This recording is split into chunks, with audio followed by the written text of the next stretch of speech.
Will you bring me some of the bread? Can you bring by the bread and I'll let it sit on my porch for 3 days and then I'll eat it. Hi, Jenna. Hi, Rainn. Someone said Jenna helped me because she taught me how to bake bread and she inspired me to bake my own bread. And they said they were having a wonderful, positive experience doing that. I love that. I love that, Rainn. Yeah, I started baking bread. I self-taught myself to make bread about 1.5 years ago. Yeah. So I've been making bread and living in my sweatpants for like a good 1.5 years now. So you were prepared for the love how quarantine. everyone's now on board. Yeah, you were prepared for the quarantine. Sweatpants and baking bread. You were doing a good year before this whole pandemic thing. I did. Yeah, I've been studying. Yeah. That's fantastic. I love the way you've got right behind your right shoulder, you've got your SAG statues. What? Did I put the camera angle up to have my SAG statues and Dundies in the background? You got some Dundies, and just can you angle it a little bit so we get a little shot of your wonderful book there on the wall? Oh, look at that. Yeah, I also wrote a book. What? How is that all in frame? That's weird. That's weird. Crazy how that worked out. Here, yeah. Here's whitest sneakers. Fantastic. That's Congratulations. And also, of course, though, you know, longest engagement. Nice. I got that one too. Yeah. Fantastic. Is this like an outbuilding in your house? Is this in your backyard, like a little office? It's attached to my garage. So it's a little office that was attached to the garage. The people who lived here before were veterinarians. Yeah. And they used this room as an aviary to rescue and nurse back to health wild birds. Wow, that's fantastic. Yeah, so it was used to house wild birds. It's small, but it's like perfect for a home office. So. And now you're using it to house your awards. That's right. It's like almost exactly the same thing. Kind of. It's pretty kind of close. Jenna, how have you been doing? How's the family going? I know you've been having some struggles. Yeah, you know how I've been doing. It took me it's day 36 for me. This is the first day I've put on earrings and a pair of jeans, if that's any indication of how I'm doing. Well, Rainn, I was sharing with you privately that I was struggling, because I for years have struggled with nervousness and social anxiety. This has been kind of good for my social anxiety because I don't have to be social with anyone. Right. But my nervousness and anxiety, this has like cranked me up. I'm a very high functioning anxious person, but you sent me this, Rainn, which is on my wall in my office. I told you I hung it up. I wasn't kidding. You sent me this chart. Oh, man. Oh, that's great. Yeah, I told you that I printed it out and hung it in my office, and Now it reads backwards on the walls, but can you just I can tell you what it says. Yeah, it's this great chart. You said it's a whole list of the things you can control and a list of the things you cannot control. Right. And so the things you can control are like turning off the news, limiting my social media, my kindness and grace, my own social distancing. I can control my own social distancing. But for example, I cannot control if others follow social distancing guidelines. Right. And I can't control it. And I can sit at home and worry about it until I can't sleep at night. Yeah. But I have to accept that I can't control it. Yeah. I also cannot control how long this will last, how other people will react. And unfortunately, this tells me I cannot control if there is toilet paper at the store.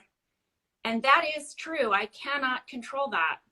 I cannot. I have found I cannot get my toilet paper that I like.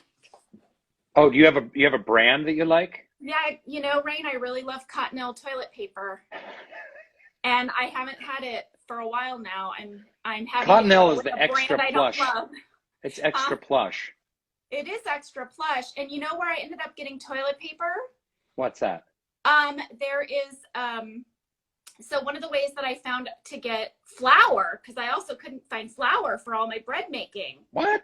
Yeah, flour's out. A lot of people can't find yeast. But anyway, people are asking if you can post the chart. So maybe you can post this chart later for people, because we have turned into like kind of mini grocers. in my neighborhood. And so a way for me to support my local restaurants is by putting in orders for produce and flour and rice and eggs and milk from these little restaurants. And when they send you your order, they put a roll of toilet paper in it. So as a perk.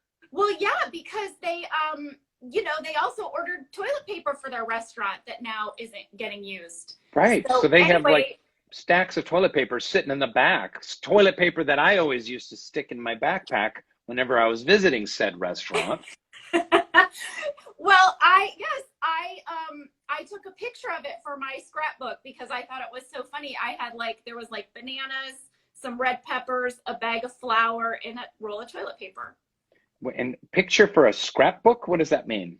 I'm keeping a scrapbook of this time. I'm journaling and taking photos of this. You see, that's what's in your control. You're keeping a scrapbook of this time that you can share with your kids when you're a wizened old lady and your grandkids.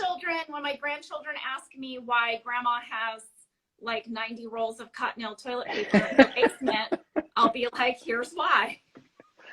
That's so fun. I have lots of toilet paper. I don't know why, but for some reason pre-pandemic, I think we had, I know what it is. We had from Amazon, you can do auto subscribe. Oh, yeah, the auto thing for your, certain items, I am so crazily stocked up. Like I have so many Bounce cotton sheets. It's like crazy. I think I have like 2,000. Your clothes smell so good. But I always forget to put them in anyway. So, but we had when this thing started, we're like, we better check the toilet paper. It's like, you know what? I think we have like 128 rolls of toilet paper. So is it Cottonelle? No. Oh. But you know what I have that's really good? Come to your house and ask you to leave some on your porch. No, I will trade you. Do you want to barter? I'll give you some fresh baked bread for toilet paper. There's a brand called Who Gives a Crap. Have you heard about this toilet paper? No. So funny, pun name, but for real, they make toilet paper out of bamboo instead of paper. Okay. And it's recyclable. What is that? Sustainable. Yeah, because bamboo just like grows like a weed. It just grows like a foot a month, and then they harvest it, they turn it into toilet paper, and then it just keeps growing, and they chop it and they turn it into toilet paper. They have some things to figure out. The fact that they're getting this bamboo from China, so they have to ship it, make it in China and ship it across the Pacific fucking Ocean. But it is exquisite toilet paper. Is it? I'm willing to part with 4 rolls. What? 4 rolls. What? Exquisite. Who gives a crap? Bamboo toilet paper in exchange for 1 loaf of your shitty bread. Oh, I can't wait. I love it. This is great. All right, my starter is struggling right now. When I get my starter back in good shape, okay, I will bake you a wonderful loaf of bread. Do you want me to know? So I'm happy to deliver the toilet paper. You're going to love this toilet paper, and then I can take the bread on consignment or later. I trust you. All right, I can't wait. I love it. But here's the problem, though. Oh, no, I was going to give you a tip. You can make your own yeast, your own starter. Do you know how to do that? Yes. Rainn, you offend me. Of course, I know how to make my own starter. Yes. 1 loogie. No. Half a beet. This is not right. Yes. Pine needles. No. A dab of Vaseline. This sounds delicious. 3 cloves. Is everyone writing this down? And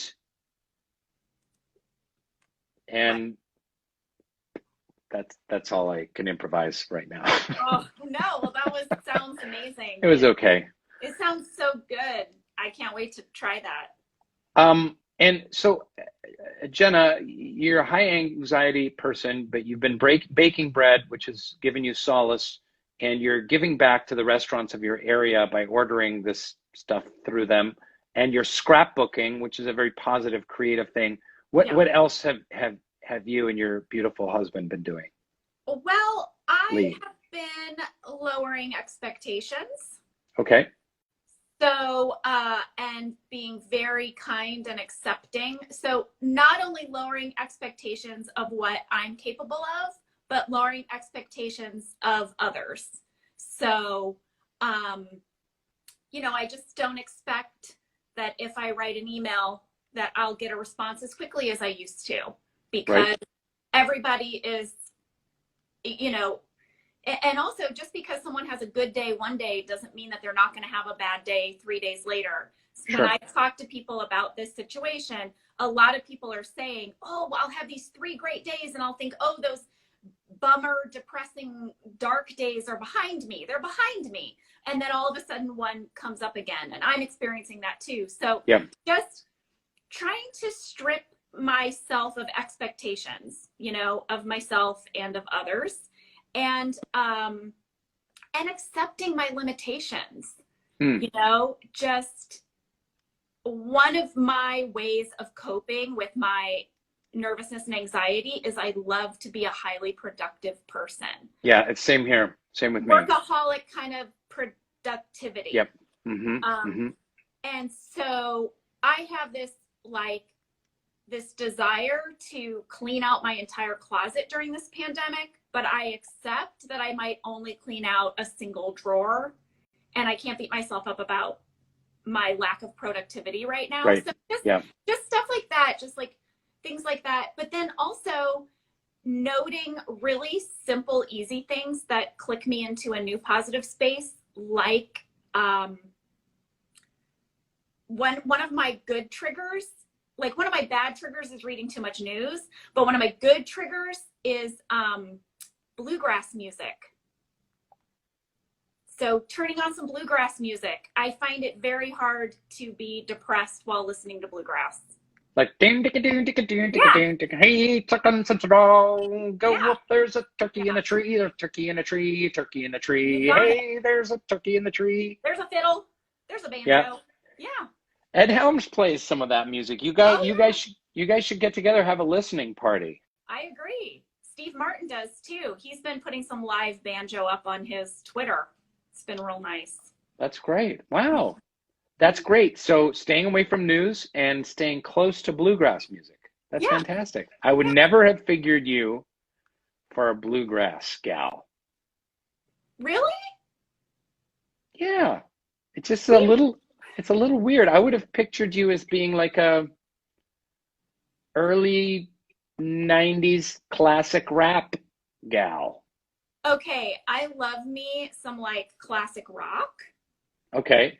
Like I mean, near and dear to my heart is any kind of Whitesnake, any kind of Really, the metal stuff?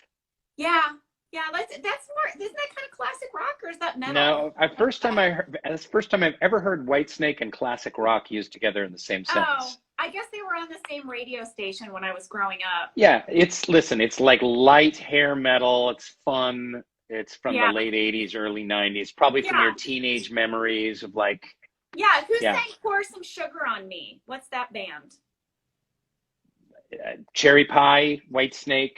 I can't remember. All that business. I love me some of that, but then I love real folksy, kind of like Paul Simon. Give me some Lyle Lovett. Give me some bluegrass. That's great. That's awesome. Do you and Lee ever play music together? Someone wrote Poison, Warrant. Yeah, all in there. Someone else said Def Leppard. Yeah, I think it was Def Leppard. Oh, some sugar on me. Yeah. Do you guys play music at your house? We do. Yeah. So we, when we, in the evenings, a new kind of tradition we have now is we turn on music while we're cooking dinner. Yeah. So, you know, we used to have this family. This is sort of what I talk about when I said like changing expectations. So we had this rule where we ate dinner together as a family every night. And not really a rule necessarily, but a goal. And we did it, you know, and we would adjust according to the kids' activities. But we sat at the table, we watched, we ate dinner together, family meal style, right? But usually one parent was taking a kid to an activity. So one parent cooked and then everybody gets home and then you sit down at the table and eat. Well, now we have a new thing. We spend all day interacting with each other. So now we watch a TV show as a family while we eat dinner. And not going to beat myself up about it. Like, that's our new thing, and we're loving it. We're watching family cooking shows. And then we, you know, like your buddy Angela Kinsey's got this great family cooking show on Disney Plus called Be Our Chef. And we watch Nailed It and all this stuff. So anyway, now we cook. We turn on, we'll either turn on like a jazz or a bluegrass, and we cook. My son is obsessed with Devo right now. And so that's fantastic. some Devo records. Yeah. That's great. That's awesome, Jenna. We hauled the ping pong table out of the garage where it had been mothballed for the last, like, I don't know, 10 years. Got that going, and I taught my son how to play Texas Hold'em. I don't know if that's a good thing to teach a 15-year-old. I really don't know. You're not and we've been watching really uplifting movies like Apocalypse Now. Oh boy. So I can relate. But hey, Jenna, thank you so much for sharing your uplifting stories of you and your family and your survival and coping skills and mechanisms, and for coming on Hey There Human. Oh, thanks for having me, Rainn. I just love that you're doing this. This is really very you. I think whenever people ask me about, like, are people like their characters in real life from The Office, I would say that you're definitely sort of as odd as Dwight. Thanks. Sure, but but I think the thing that people would be surprised to learn is just how deeply spiritual you are, and that you really lead a life of service to others. And it has deeply touched me in my life. It's true, Rainn. It's true. In my darkest times, the person that I know I can turn to and who I have turned to is you. And the service that you're doing here with SoulPancake, it's good stuff. That's very sweet of you to say, Jenna. I really appreciate that so much. And you know, you can call me anytime when times get dark. I'll even sing and play some bluegrass for you. And I'm gonna deliver 4 rolls of toilet paper. This bamboo toilet paper. Yeah, you're gonna love it. And there's one for each member of your family. Yeah. So maybe I'll get them embossed or something like that. Would that be expensive? I don't know what is embossing. Embossed is like putting your names on each sheet. Oh. So Jenna and Lee. Yeah, it seems unnecessary, but it's a nice thought. That'd be a nice thought, right? Yeah. Maybe I'll just write it with a Sharpie. Thank you so much. You're very kind. Thanks for your kind words. Thanks for supporting at SoulPancake. Tell your followers to follow at SoulPancake for more of these shows every day at noon. And now I'm going to interview some random human beings from the internet. I love it. All right. Bye, Rainn. Do I leave now? How do I go? I'm going to kick you off. Goodbye. Okay, bye. Go away. Bye. Oh, how nice. What a swell gal.